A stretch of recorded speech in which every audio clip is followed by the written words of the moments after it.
Hi, welcome to my YouTube channel. ഇന്ന് paneer butter masala വയ്ക്കുന്നത് എങ്ങനെയെന്ന് നോക്കാം. അതിനായിട്ട് മുളക് പൊടി, മഞ്ഞൾപ്പൊടി, പെരുംജീരകപ്പൊടി, ഇഞ്ചി വെളുത്തുള്ളി ചതച്ചത്, 4 സവാള, 2 തക്കാളി, കുരുമുളക് പൊടി, ജീരകം, മല്ലിപ്പൊടി, ഗരം മസാല, സോസ്, പിന്നെ പനീർ. ഈ പനീർ ഒരു 10 മിനിറ്റ് മുളക് പൊടി, മഞ്ഞൾപ്പൊടി, ഉപ്പ്, കുരുമുളക് ഇത് ഇത്രയും ചേർത്ത് മാരിനേറ്റ് ചെയ്യണം. ഇനി അതിനുശേഷം നമുക്ക് ഒരു പാത്രം അടുപ്പിൽ വെച്ച് അതിലേക്ക് വെളിച്ചെണ്ണയും ഇച്ചിരി നെയ്യും കൂടെ ഒഴിച്ച് ഈ പനീറുകളെല്ലാം ബ്രൗൺ കളർ ആവുന്നിടം വരെ നമുക്ക് ഫ്രൈ ചെയ്തെടുക്കാം.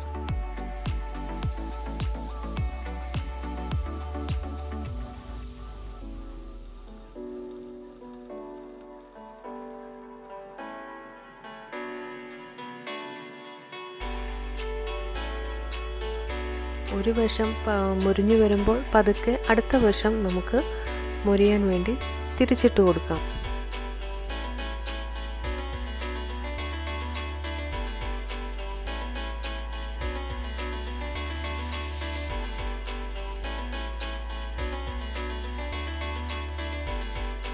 ഇനി ഇത് നമുക്ക് ഒരു ബൗളിലേക്ക് മാറ്റാം.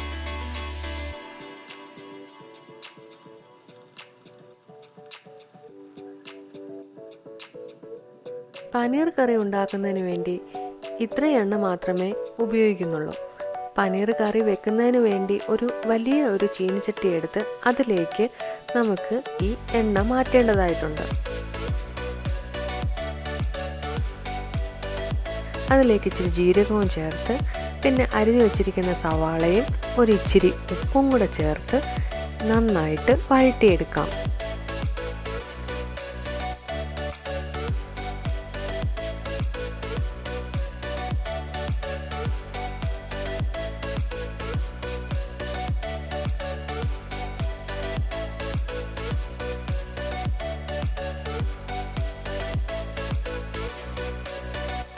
ഒന്ന് അടച്ചു വെച്ച് വേവിച്ചാൽ വളരെ വേഗം വഴന്ന് കിട്ടും. ഇനി അതിലേക്ക് ഇഞ്ചി വെളുത്തുള്ളി പേസ്റ്റ് നമുക്ക് ചേർക്കാം.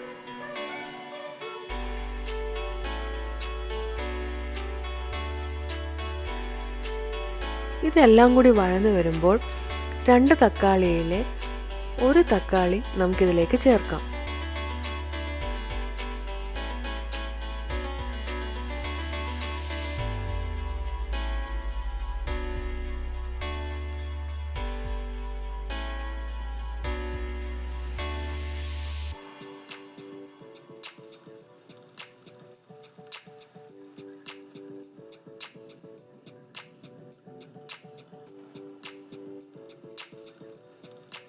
ഇനി ഇതിലേക്ക് നമുക്ക് ആവശ്യത്തിനുള്ള മുളക് പൊടി, മഞ്ഞൾപ്പൊടി, മല്ലിപ്പൊടി, ഗരം മസാല,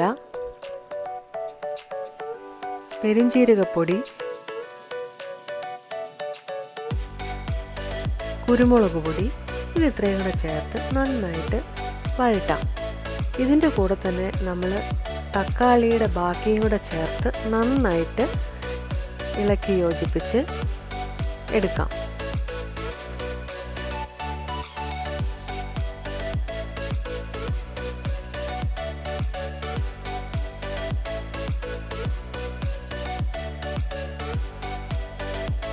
ഇത് നന്നായിട്ടൊന്ന് ഉടച്ചു കൊടുക്കണം.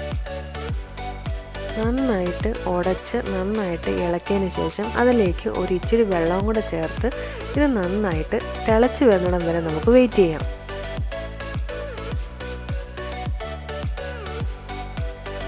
നന്നായിട്ട് തിളച്ചിട്ടുണ്ട്. ഇനി അത് ഒരു പരന്ന പാത്രത്തിലേക്ക് നമുക്കിത് തണുക്കുന്നതിന് വേണ്ടി നമുക്കിത് മാറ്റാം.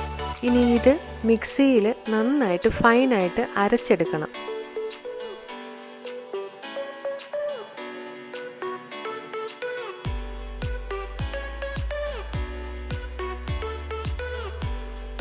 ഇനി ഇത് നന്നായിട്ട് അരച്ചെടുത്ത ഈ മിശ്രിതം ചീനിച്ചട്ടിയിലൊഴിച്ച് അതിലേക്ക് നമുക്ക് സോസും കൂടെ ചേർത്ത് പിന്നെ അതിനകത്ത് ഞാനൊരു ഇച്ചിരി പഞ്ചസാരയും കൂടെ ചേർക്കുന്നുണ്ട്. ഒരു കുഞ്ഞു സ്പൂൺ പഞ്ചസാരയും കൂടെ ചേർത്ത് നമുക്ക് നന്നായിട്ട് തിളപ്പിക്കാം.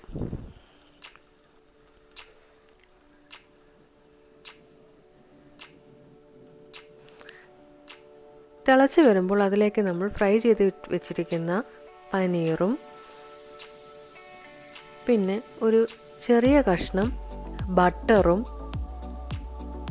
ചേർത്ത് നന്നായിട്ട് തിളപ്പിക്കാം.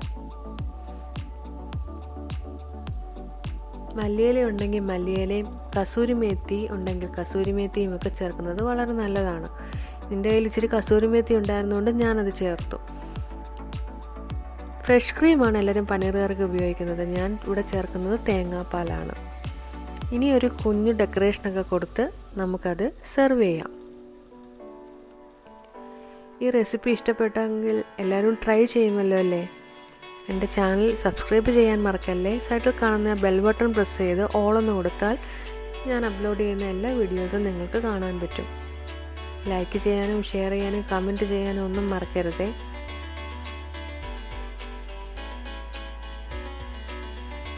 പുതിയൊരു വീഡിയോയുമായി നമുക്ക് വീണ്ടും കാണാം. ബൈ.